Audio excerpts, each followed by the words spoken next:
Hello दोस्तों, स्वागत है आपका इस नए वीडियो में। इस वीडियो में हम लोग बात करेंगे, जैसा कि आप देख रहे हैं, एंशिएंट हिस्ट्री। ठीक है, प्राचीन इतिहास। और ये इम्पॉर्टेंट होगा सभी एग्ज़ाम्स, वनडे एग्ज़ाम्स, सीजीएल हो, सीएचएसएल हो, एमपीपीसीएस या फिर बिहार पीसीएस हो, कोई भी वनडे एग्ज़ाम्स है जिसमें प्राचीन इतिहास, एंशिएंट हिस्ट्री से प्रश्न पूछे जाते हैं।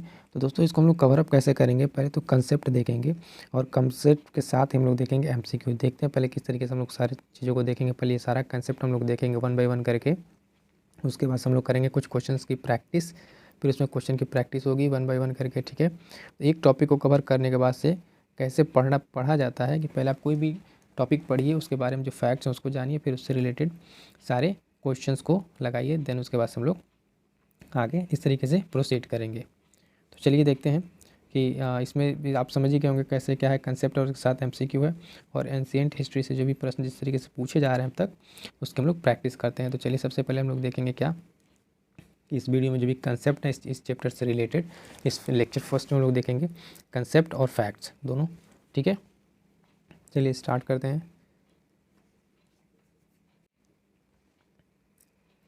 तो अभी जो ये टॉपिक है, फर्स्ट टॉपिक देखिए क्या है, पाषाण काल।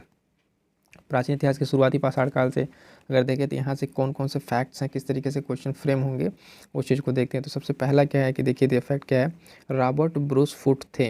वो क्या थे? क्वेश्चन करके से पूछ लेगा कि रॉबर्ट ब्रूस फुट थे, तो एक थे भूगर्भ वैज्ञानिक एवं पुरातात्विक। ठीक है, आर्कोलॉजिकल डिपार्टमेंट से रिलेटेड थे और भूगर्भ वैज्ञानिक थे वो। क्लियर है। उसके बाद से देखिए दिया हुआ है कि भारतीय प्राग इतिहास का पिता कहा जाता है। प्रश्न सीधे सीधे पूछ सकता है कि भारतीय प्राग इतिहास का पिता किसे कहा जाता है? तो कहा जाता है रॉबर्ट ब्रूस फुट को।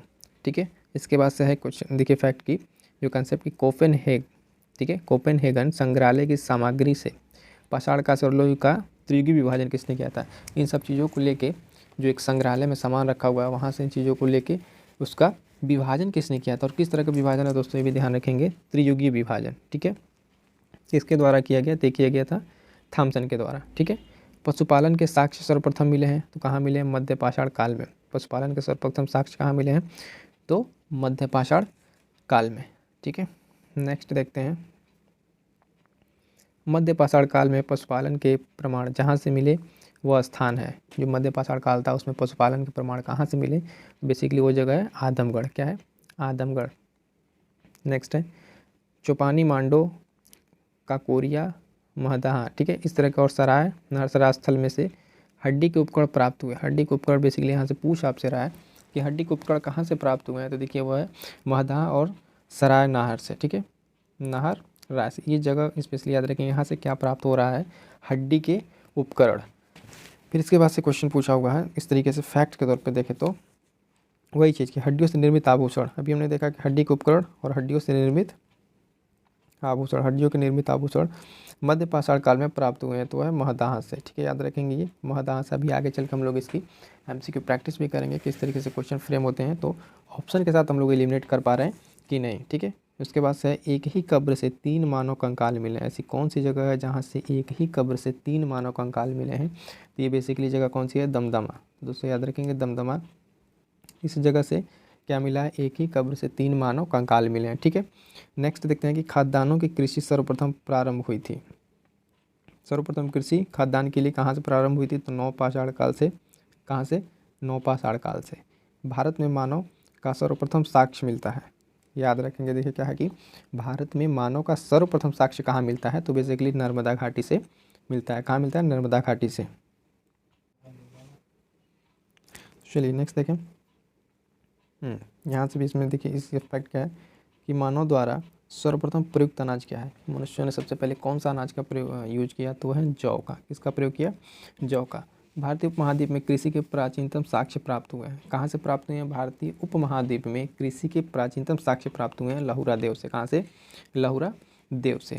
फिर देखिए क्या है कि पूरा पाषाण युग, नवपाषाण युग, ताम्रपाषाण युग तथा लौह युग में से चालकोलिथिक युग कहा जाता है। किसको कहा जाता है? कि चालकोलिथिक युग भी उसको अलग से नाम दिया गया है, तो है ताम्रपाषाण युग को। किसको? ताम्रपाषाण युग को क्या कहा जाता है? चालकोलिथिक युग भी कहा जाता है। फिर देखिए नेक्स्ट, आमरी, मेहरगढ़, कोट दिजी, कालीबंगा में से वह पूरा स्थल जहाँ से पाषाण संस्कृति से लेकर हड़प्पा संस्कृति तक के सांस्कृतिक अवशेष प्राप्त हुए हैं। तो सबको क्वेश्चन को याद करते चलिए इस तरीके से फैक्ट को। अभी आगे चल के हमको MCQ भी सॉल्व करना, तो उसमें इसकी जरूरत पड़ेगी। तो इसका आंसर हो जाएगा मेहरगढ़। क्या हो जाएगा? मेहरगढ़। भारत में पशुपालन और कृषि के प्राचीनतम साक्ष्य प्राप्त हुए हैं लहुरा देव, उसके पश्चात मेहरगढ़। कहाँ से? मेहरगढ़ से। दो चीज़ याद रखेंगे इसमें, इस वाले क्वेश्चन में पशुपालन भी पूछ रहा है और कृषि के, तो लहुरा देव और मेहरगढ़। नेक्स्ट है कि नवादा टोली उत्खनन कराया था। नवादा टोली का उत्खनन किसने कराया था? बेसिकली HD संकालिया ने। किसने कराया था? HD संकालिया ने कराया था नवादा टोली का उत्खनन। नेक्स्ट देखें, चलिए अब देखिए यहाँ से काफ़ी इंटरेस्टिंग फैक्ट्स भी निकल के आ रहे हैं कि बुर्ज होम, ठीक है, कोल्डी हवा, ब्रह्मगिरी, ठीक है, संगन कल्लू में से गर्त आवास के साक्ष्य प्राप्त हुए। गर्त आवास के, ध्यान दीजिए क्या पूछ रहा है, गर्त आवास के साक्ष्य कहाँ से प्राप्त हुए हैं? तो वह बुर्ज होम से। कौन सी जगह से? बुर्ज होम से प्राप्त हुए हैं गर्त आवास के साक्ष्य। विंध्य क्षेत्र का वह शिलास्त्र है जहाँ से सर्वाधिक मानव कंकाल मिले हैं। विंध्य क्षेत्र का वह कौन सा जगह है जहाँ से सर्वाधिक मानव कंकाल मिले हैं? तो है लेखिया, लेखिया, ठीक है। भारतीय पुरातत्व संरक्षण संस्कृति विज्ञान प्रौद्योगिकी तथा मानव संसाधन विकास विभागों या मंत्रालयों में से कौन इसकी देखरेख करता है? बेसिकली क्वेश्चन है तो संस्कृति मंत्रालय। कौन देखरेख करता है? संस्कृति मंत्रालय। भारतीय पुरातत्व सर्वेक्षण के प्रथम महानिदेशक थे। ये भी क्वेश्चन देखिए यहाँ से बनेगा। भारतीय पुरातत्व सर्वेक्षण के प्रथम महानिदेशक थे जॉन मार्शल। कौन थे? John Marshall. उसके बाद से राष्ट्रीय मानव संग्रहालय स्थित है। राष्ट्रीय मानव संग्रहालय कहाँ स्थित है? तो ये बेसिकली स्थित है भोपाल में, याद रखेंगे, भोपाल में। नेक्स्ट देखें, नवादा टोली स्थित है। नवादा टोली कहाँ है? ये है मध्य प्रदेश में, ठीक है। इससे रिलेटेड क्या है कि नवादा टोली बेसिकली डायरेक्ट पूछ लेगा कि कहाँ स्थित है, तो मध्य प्रदेश में। बृहत् पाषाण स्मारकों की पहचान की गई मृतकों को दफनाने के स्थान के रूप में, ठीक है। जो बृहत् पाषाण स्मारकों की पहचान की गई किसके तौर पे? तो मृतकों को दफनाने के स्थान के लिए इसको देखा गया है, ठीक है। इसके बाद से राख का टीला, बुदिहाल, संगन कल्लू, कोल्डियावा, ब्रह्मगिरी में से जिस 9 पाषाणिक स्थल से संबंधित है वह है, ठीक है, कौन सा है? संगन कल्लू, ठीक है। संगन कल्लू बेसिकली किससे रिलेटेड है? 9 पाषाणिक स्थल से संबंधित है।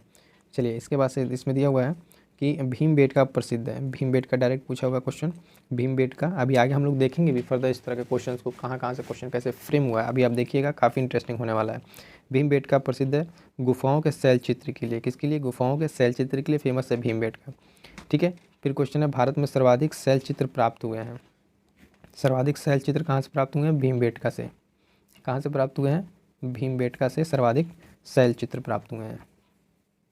इसके बाद से देखिए कुछ और इसमें भी फैक्ट है। अजंता, भीमबेटका तथा अमरावती में से वह स्थल जो प्राग ऐतिहासिक चित्रकला के लिए प्रसिद्ध है। तभी हम लोग देखा प्राग ऐतिहासिक चित्रकला के लिए फेमस है कौन सा? भीमबेटका, ठीक है। भीमबेटका की गुफाएं स्थित है किस जगह?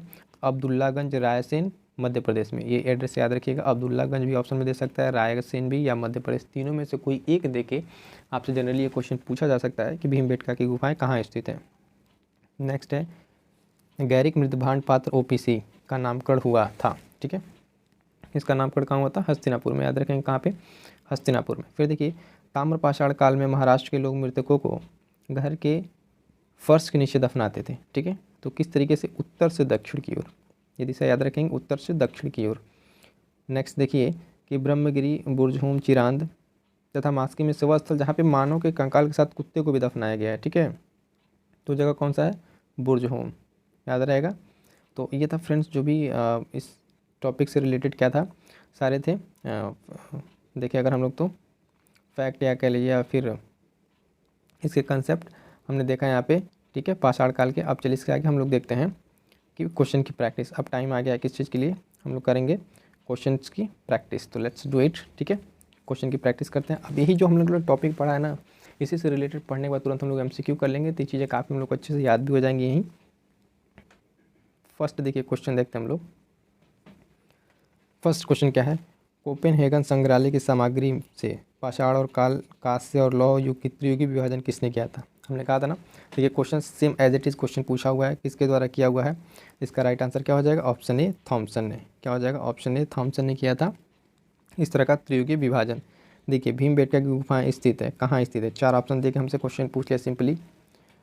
अब यहाँ देखिए भोपाल भी दिया हुआ है, पंचमढ़ी, सिंगरौली, रायसेन, लेकिन यहाँ पे ज़्यादा अप्रोप्रिएट क्या आंसर होगा, ऑप्शन डी रायसेन। ठीक है, इस तरीके से अभी देखिए बाकी सारे क्वेश्चंस भी आने वाले हैं। नेक्स्ट देखें हम लोग क्वेश्चंस क्या है।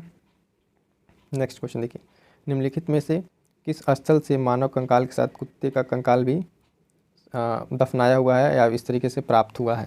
ठीक है, तो ये जगह कौन सी थी, अभी हम लोगों ने पढ़ा Burzahom, option B is the right answer हो जाएगा इसका, बुर्जहोम। ठीक है, बुर्जहोम राइट आंसर हो जाएगा। नवादा टोली का उत्खनन, देखिए नवादा टोली का उत्खनन किसके द्वारा किया गया था। ठीक है, ऑप्शन देख लीजिए एक बार आप लोग, ऑप्शन देख लीजिए, इसका राइट आंसर क्या हो जाएगा, एच.डी. संकालिया ने। कौन कराया था, H D. Sankalia is the right answer. Friends देखिए इस तरीके से जब भी आप पढ़ेंगे, फैक्ट पढ़िए, कंसेप्ट पढ़िए, उसके बाद डायरेक्ट आप उस चैप्टर के एमसीक्यू लगाइए, तो चीज़ें बहुत जल्दी बेहतर तरीके से आपको तैयार होंगी। चलिए नेक्स्ट क्वेश्चन हम लोग देखें। क्वेश्चन को जब तक रीड करें तब तक आप भी इसको प्रैक्टिस कीजिए टिक करने के। देखिए क्वेश्चन है, प्रागैतिहासिक काल का कौन सा स्थल ताम्रवती नाम से प्रसिद्ध है। ठीक है, कौन सा स्थल ताम्रवती नाम से प्रसिद्ध है, तो इसका राइट आंसर हो जाएगा बेसिकली ऑप्शन सी, अहाड़।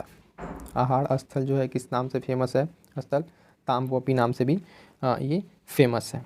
इसके बाद से पशुपालन का प्राचीनतम साक्ष्य प्राप्त हुआ है, पशुपालन का प्राचीनतम साक्ष्य प्राप्त हुआ है, इसका राइट आंसर हो जाएगा ऑप्शन ए, बागौर से।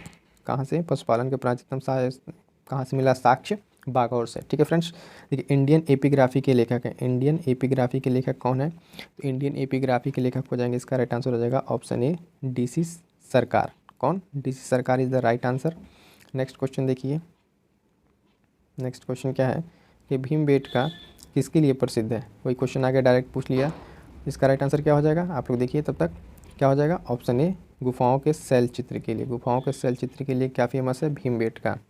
नेक्स्ट क्वेश्चन, भारतीय उपमहाद्वीप में कृषि के प्राचीनतम साक्ष्य प्राप्त हुए हैं, भारतीय उपमहाद्वीप में कृषि के प्राचीनतम साक्ष्य कहाँ से प्राप्त हुए हैं, ऑप्शन सी हो जाएगा राइट आंसर, मेहरगढ़ से। ठीक है, clear, option C is the right answer, Mehrgarh.